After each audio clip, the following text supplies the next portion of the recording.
Welcome back. And now for part 2. Sire Rebecca, will you send through your measurements? Why? Drusilla, what are you doing with that tape measure? Why are you measuring me? Stop that. Sire Rebecca's head, neck, and arms. Minion Juliet's legs and feet. Where is Watcher Dev? What? I'm making the perfect minion. No! Oh God, that's so wrong. Oh, yes. Possibly Dev's dimensions will not sit well with you two ladies. That is not what is wrong about this. Oh, I see. Waste not, want not. I can make a mobile with the leftover bits. No. A penny saved is a penny earned. No. Use it up, wear it out, make it do or do without. That's not the point. Point. Yes, my tummy's all growly. Not that again. Every other production has craft service snackies and lunch. Back to some assembly. And keep that tape measure away. Chris essentially is Dr. Frankenstein. He becomes Buffy's ally to right his wrong. At the game, the monster is looking at what he's lost and what he can never get back, and you kind of think for a moment that he's going to decide not to take Cordelia. Well, you started to see that maybe the person that he was before wasn't so wonderful as Cordelia had painted him to be. As I mentioned in part 1, the football game was shot at West High School in Torrance, but not at Torrance High where all the other stuff was shot. You again kind of see the monster has a soft human side, like in Frankenstein, when Daryl apologizes to Cordelia for ignoring her when he was alive. Buffy and Daryl have an explosive fight. Yes, considering he's not a vampire. I thought he'd come apart at the seams. Literally. Oh boy. The end culminates with the classic trope from Frankenstein, the fire. Speaking of fire, who flips Frankenstein's pancakes on the grill? I have no idea. Count Spatula. Oh no. Oh, bad. You're sounding like Sid now or like Clawvamp. Gotta stop that. I love when Buffy offers to walk Angel home. It's so marvelous that the girl is the one offering to do that. It was a very sweet moment. It typifies what the show is about, that the girl is so powerful and so strong. It also feels like it's a step in their relationship. They feel like an item now when they take hands. Yeah, they are comfortable with each other now. They're not doing this dance so much anymore. So I think the relatable theme is trying to make a person who you want them to be, trying to shape or change them. On Bosch and Bosch Legacy, I play a character, Rita Tedesco, who's a court reporter who falls for a man charged with a brutal murder that gets sentenced to death row. She secretly marries him and tries to do some nefarious stuff. I won't give any spoilers. No spoiler alert. Yes, that's right. At first, I found myself really judgmental, but I read a ton of books, I watched documentaries, I looked at things like Death Row Dates, a dating site where you can go to connect with inmates. I could talk about this all day, but as far as the theme we're discussing, I realized 2 things. One, Rita and Prez have a long-distance relationship, but instead of cities or countries being the boundary, it's one is inside and one is outside. And 2, who hasn't had a relationship where you fall in love, so to speak, with the idea of the person, not who they really are? You delude yourself and you see what you want to see. I did that with every relationship before Dev. With me, he'll be different, he'll be caring, he'll be loving, he'll be present. Me not replaying childhood issues and trying to have a different outcome. Not doing that. It was sarcasm, a joke. We'll work on your timing. What about you, Sire Rebecca? Can you relate to that theme?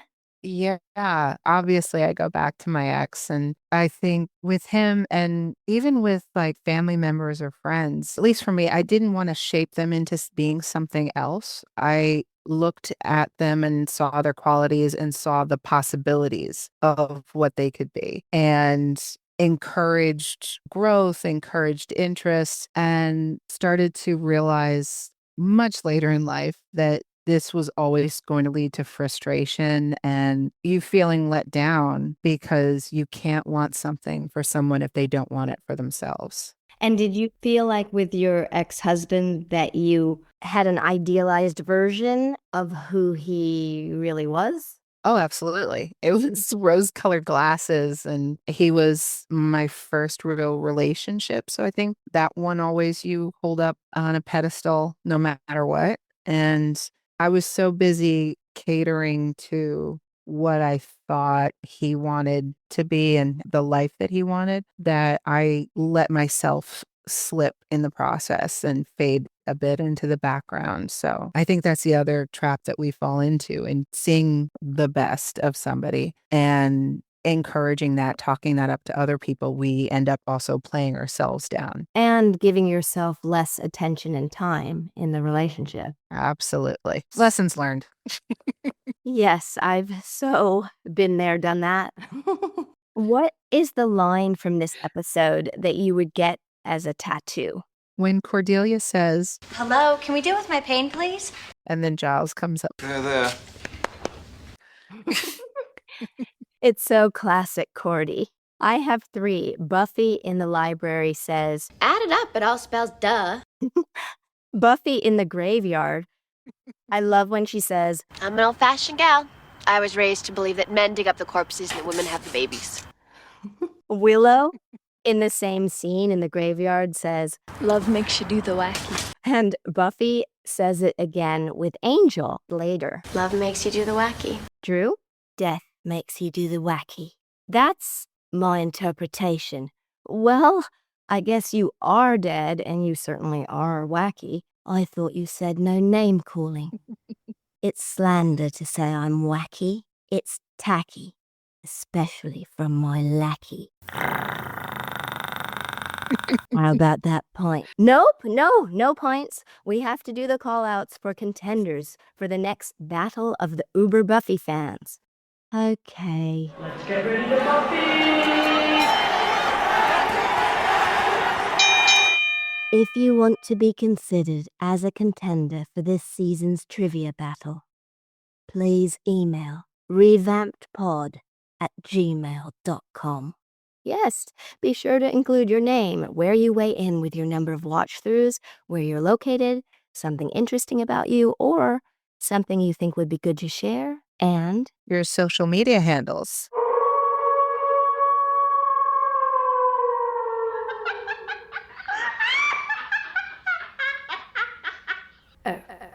Enough of something extremely different.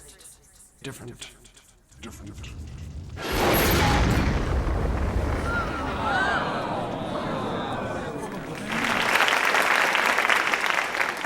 Our friend Pembroke is an Emmy-winning sound designer. We worked together on Take Flight, my short documentary about Gary Oldman's creative process, which is on Patreon, BTW. Pembroke is very talented, and we had a lot of laughs working together. First of all, he made fun of me for always having food and eating while we worked.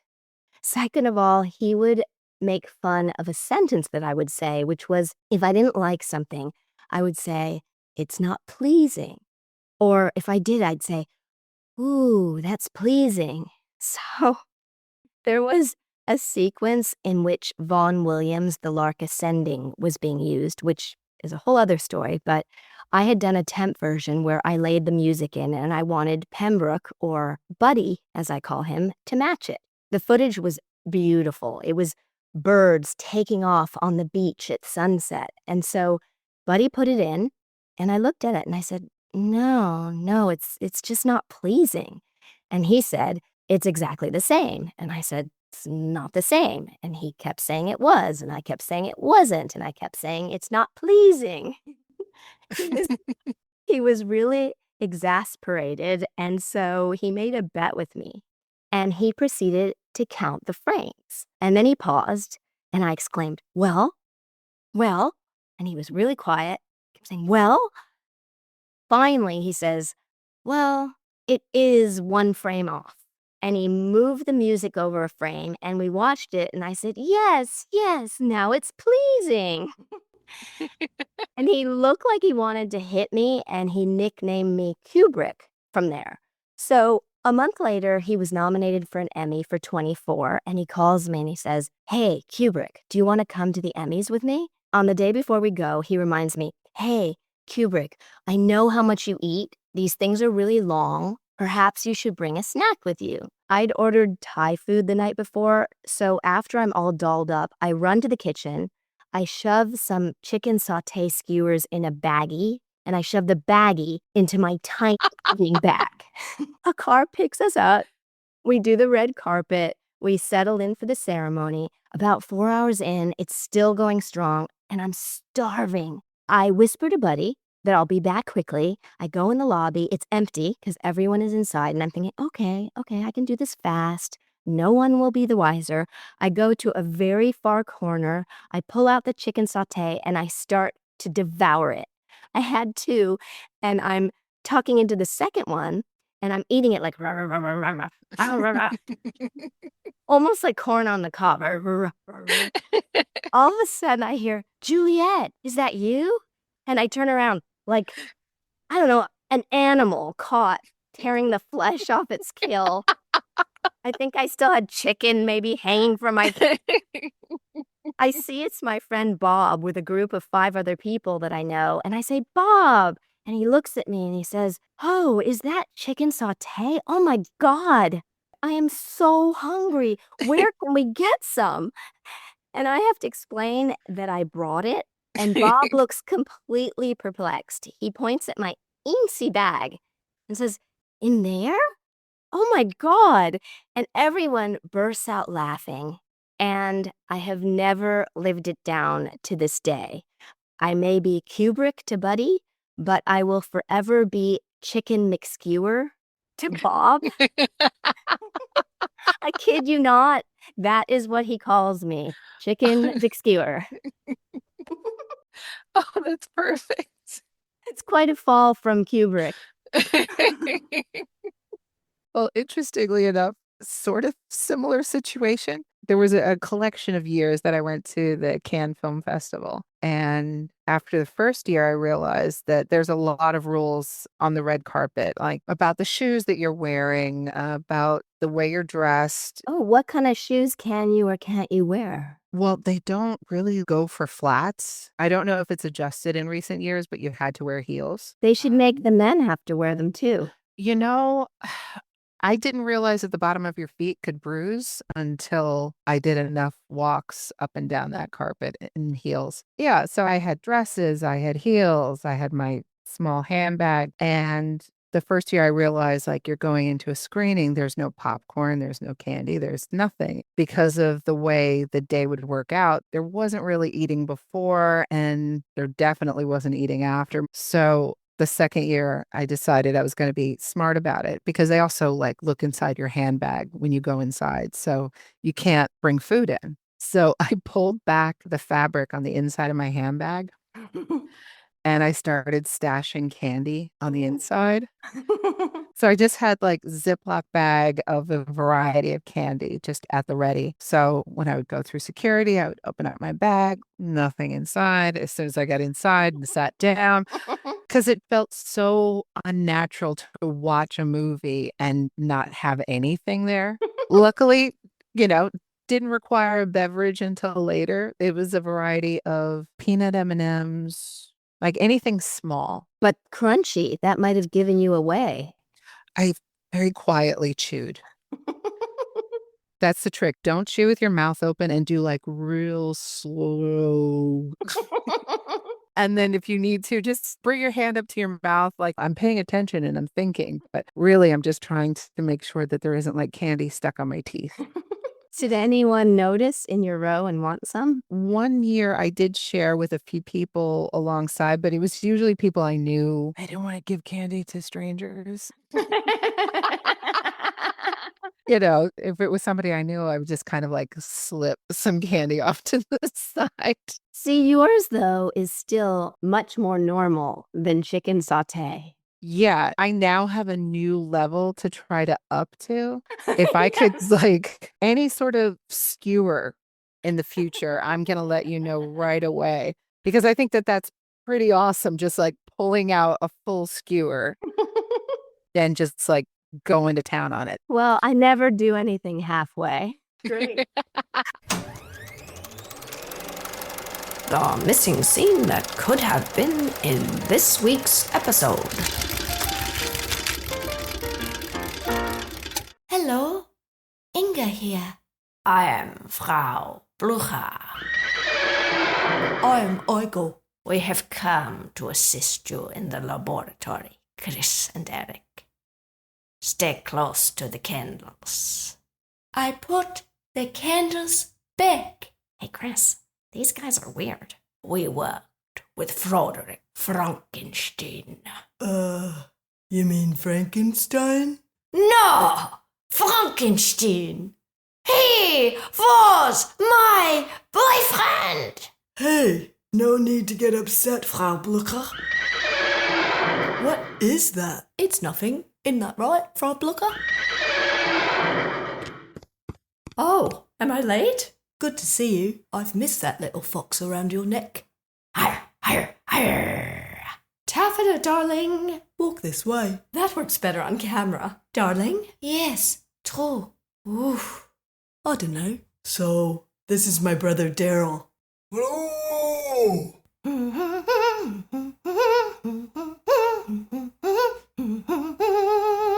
Putting on the red. Oh, Daryl, you remind me of someone special. Ah, sweet mystery of life, at last I found you. Told you these people were weird. Alright, guys. Cordelia's already on the gurney. In the laboratory? We made do with an abandoned lab. Frau Blucher? Although we seem to have horses. Let's go, so Cordelia can be put on the fritz. Putting on the fridge!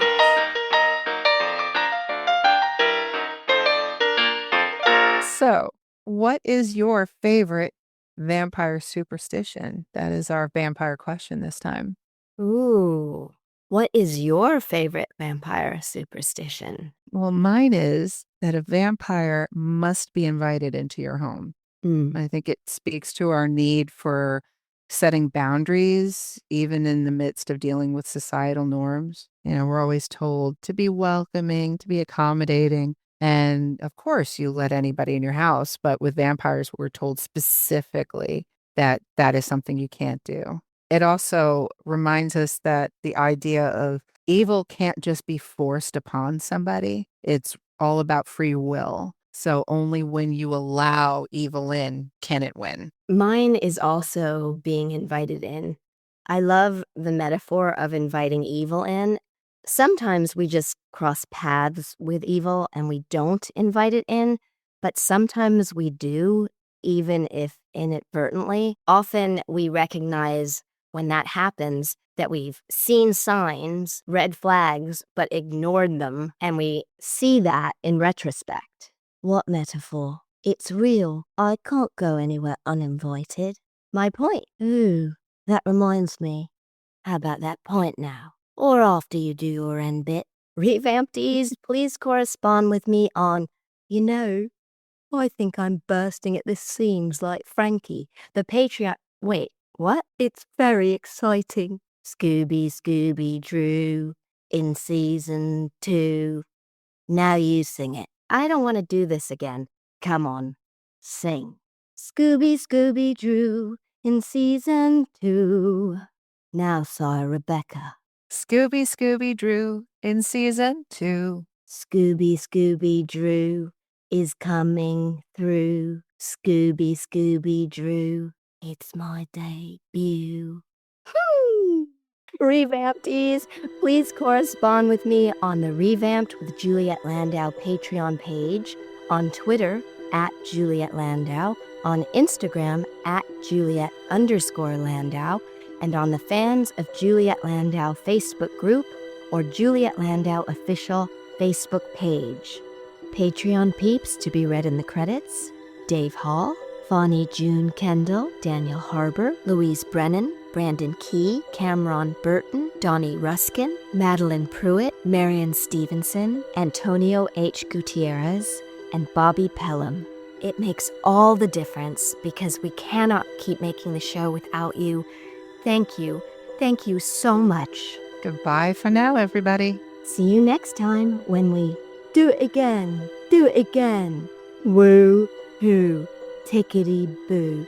See you next time for my episode debut. Until then, rewatch, revamp, reinvent, and be remarkable you.